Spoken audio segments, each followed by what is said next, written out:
आंदोलनकारी किसानों ने 5 सदस्यों की कमेटी बनाई है। ये कमेटी फैसला करेगी कि सरकार से कृषि कानूनों पर बात की जाए या नहीं। किसान दिवस के मौके पर भारतीय किसान यूनियन के नेताओं ने ऐलान किया है। किसानों ने आज देश भर के किसानों से दोपहर का खाना ना खाने की अपील की है। किसान नेता बलबीर सिंह राजेवाल ने बड़ा ऐलान किया है। आंदोलनकारी किसान 25 दिसंबर को कनाडा, इंग्लैंड, अमेरिका समेत कई देशों की एम्बेसी का घेराव करेंगे।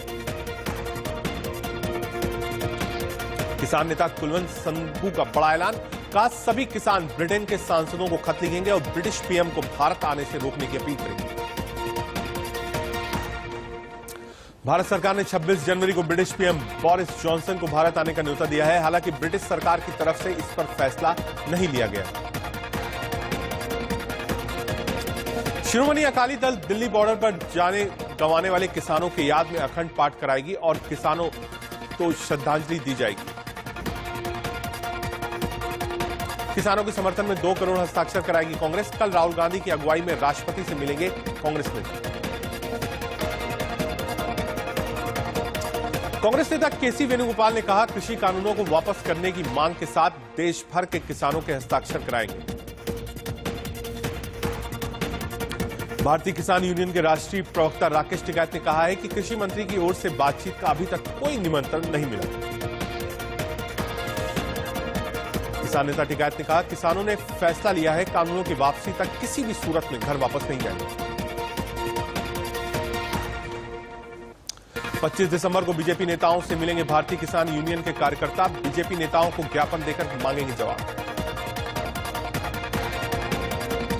26 दिसंबर को एनडीए के घटक दलों से मिलकर ज्ञापन देंगे किसान। तीनों नए कृषि कानूनों को वापस लेने की करेंगे मांग। 27 दिसंबर को पीएम मोदी के मन की बात कार्यक्रम का किसान करेंगे विरोध। किसान देश भर में बजाएंगे ताली और थाली। किसानों ने कहा, सरकार 9 दिसंबर के पुराने प्रस्ताव पर बातचीत चाहती है। कानून रद्द करने और एमएसपी पर सरकार बातचीत नहीं चाहती। किसान नेता हन्नान मुल्ला ने सरकार की बातचीत के न्योते को दिखावा बताया। कहा, बातचीत करनी हो तो हमारी मांगों पर ही हो।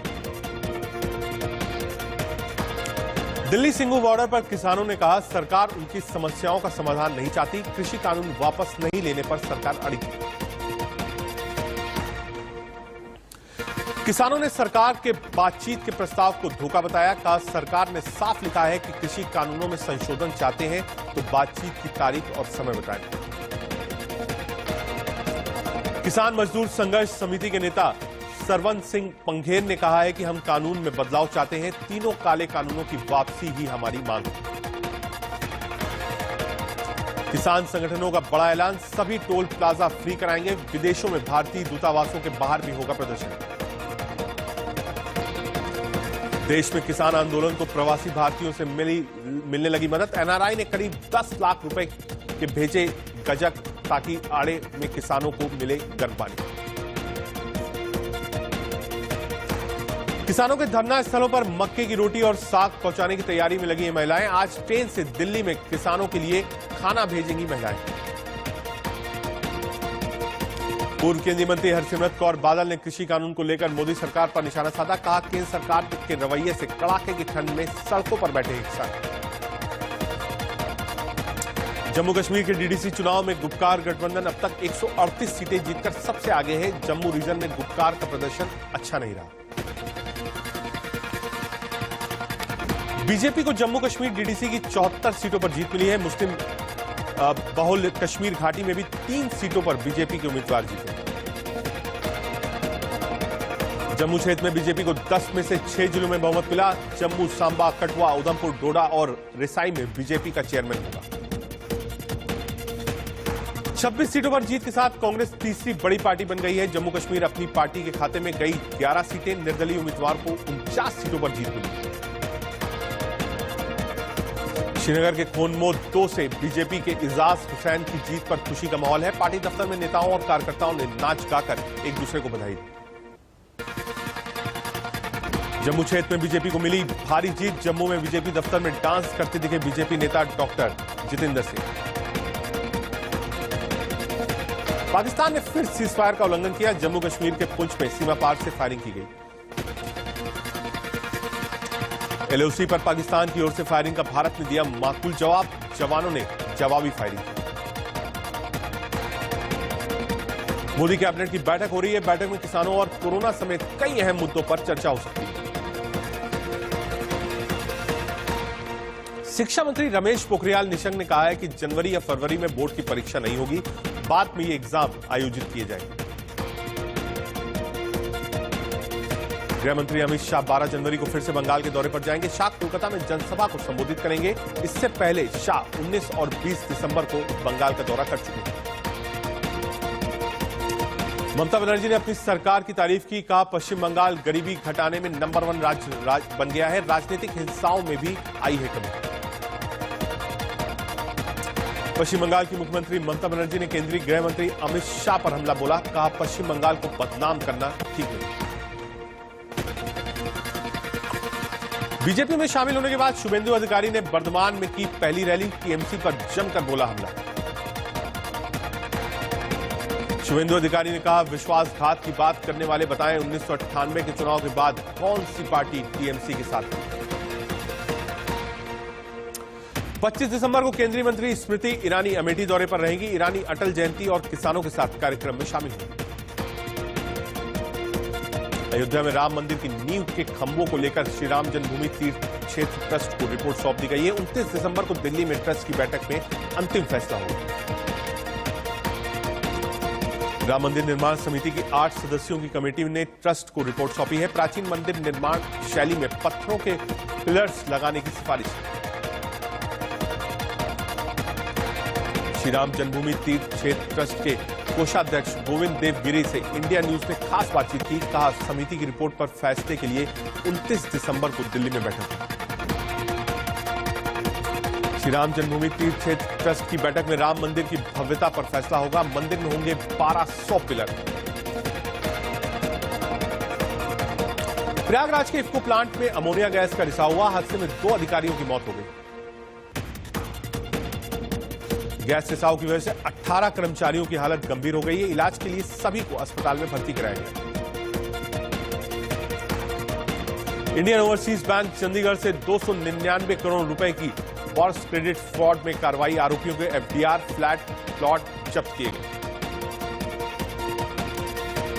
बैंक लोन धोखाधड़ी मामलों में ईडी ने तेज की कार्रवाई। अब तक 6 करोड़ से अधिक की संपत्ति की जब्त। यूपी के बलरामपुर में पुलिस और बदमाशों के बीच मुठभेड़ हो गई। मुठभेड़ में 1 बदमाश और 2 पुलिसकर्मी घायल हो गए। मुंबई पुलिस ने एक हाई प्रोफाइल मर्डर की साजिश रचने वाली सुपारी गैंग का पर्दाफाश किया है। इस मामले में पुलिस ने 5 आरोपियों को गिरफ्तार किया। तेलंगाना के संगारेड्डी में खराब खाने से एक परिवार के 4 सदस्यों की मौत हो गई। एक की हालत बिगड़ गई, जिससे इलाज के लिए अस्पताल में भर्ती कराया गया।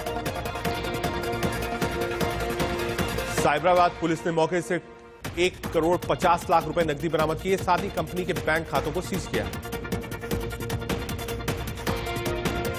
हैदराबाद की साइबराबाद पुलिस में multi stated online money lending racket का भांडाफोड़ किया है और गिरोह में शामिल 6 सदस्यों को गिरफ्तार किया। यूपी के प्रतापगढ़ में विजिलेंस की टीम ने खंड शिक्षा अधिकारी को रिश्वत लेते हुए रंगे हाथों गिरफ्तार किया। दिल्ली समेत नोएडा, ग्रेटर नोएडा, गाजियाबाद और फरीदाबाद में एयर क्वालिटी इंडेक्स खराब स्तर पर पहुंच गया है। लोगों को सांस लेने में परेशानी हो रही है। दिल्ली में हॉट कपाने वाली ठंड से लोग परेशान हैं। धुंध की वजह से कई इलाके में विजिबिलिटी 50 मीटर से भी कम हो गई। राजस्थान के माउंट आबू में कड़ाके की ठंड पड़ रही है। आलम यह है कि कई जगहों पर खेतों में बर्फ जम गई है। लखनऊ में सर्दी का सितम जारी है। भीषण ठंड के बीच लोग अलाव का सहारा ले रहे हैं। हिमाचल में कई जगहों पर बर्फबारी हो रही है। आलम यह है कि घरों और छतों पर बर्फ की मोटी चादर जम गई। पाकिस्तान में लोवाली टनल के पास भीषण बर्फबारी हो रही है। इलाके में दूर दूर तक बर्फ की मोटी चादर बिछ गई है।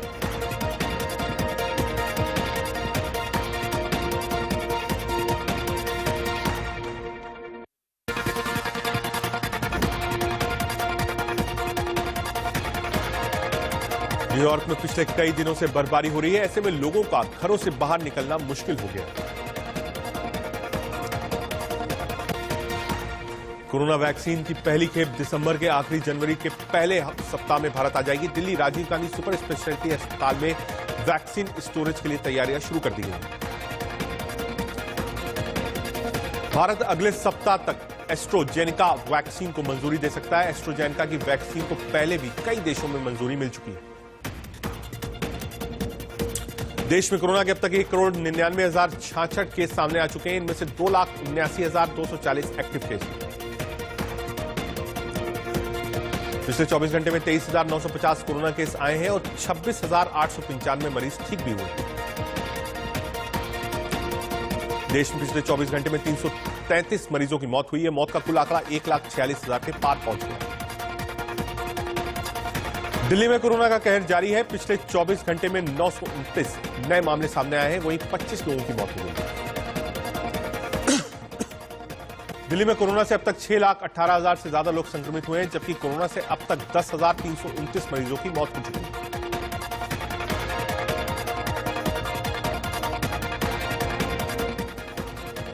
चौबीस घंटे में महाराष्ट्र में 3,106 कोरोना के नए केस सामने आए हैं, वहीं 75 मरीजों की मौत हो गई।